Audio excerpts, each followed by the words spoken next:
there was intelligent life on Mars, it would need intelligence to create something artificial. We haven't done that. We need to do homework to actually work out that there's no. We need to see these things firsthand before we can really make that determination.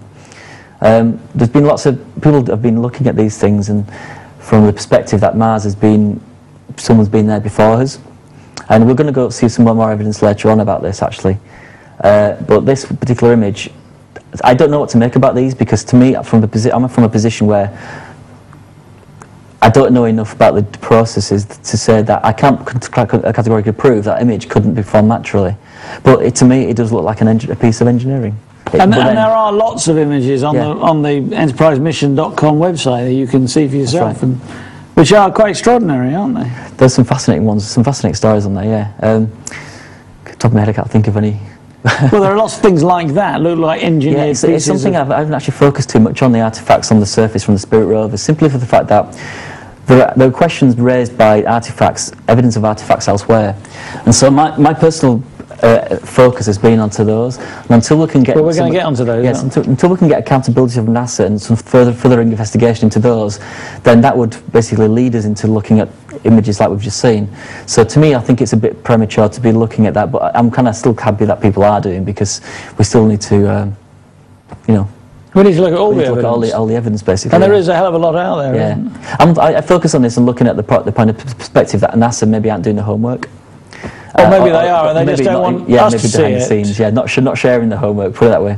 Okay, well, just to get back to that thing about Mars maybe, losing its original planet, Denise in Cambridgeshire says the Tharsis bulge may be the result of a big impact. Are you familiar with the Tharsis bulge? If I remember, that's actually, yeah, I've heard that. I don't really know enough. I don't know enough about it. I probably know as much as you call it there. So I don't actually know. The Tharsis bulge is basically where you have 2 points where the planet, where the two landers, two rovers are driving around.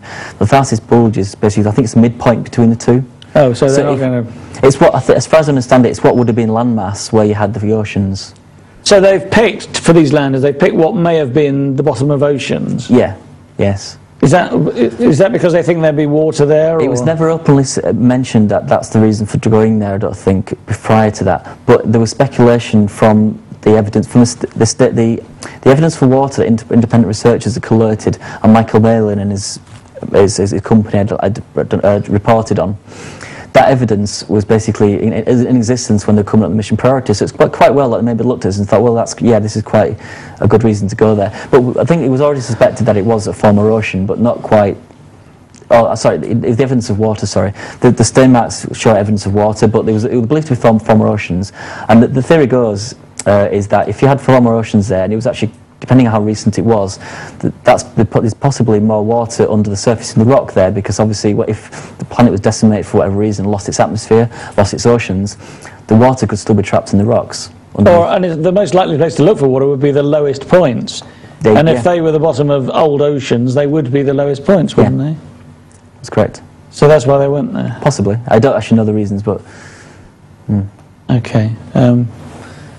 All right, well, thank you for Denise for that. So, Clive in Portsmouth says, and we're going to get to this in the next section, he says, what's the face on Mars and why the megaphone on your desk? Well, the megaphone it's a long story, so I'm not going to talk about that right now. But the face on Mars. Yep. There is. We're not going to show the picture yet because we're going to go for a break in a minute. But go on. Yeah, I'll tell you the background of the story. 1976, when the Viking missions, the Viking Orbiter 1 arrived at Mars and it dropped its lander. The lander landed on Mars, and the orbiter continued to fly around the planet, looking at mapping, basically looking for areas where the Viking Orbiter 2 lander would land. It was intended to actually land in a region called Cydonia, but once they looked at it, once they took image of it, they saw it was too rocky. Well, the climate was too rocky to actually land safely, so they found somewhere a bit more barren with a bit more level terrain and decided to land there. But it was less high risk, basically, for landing there.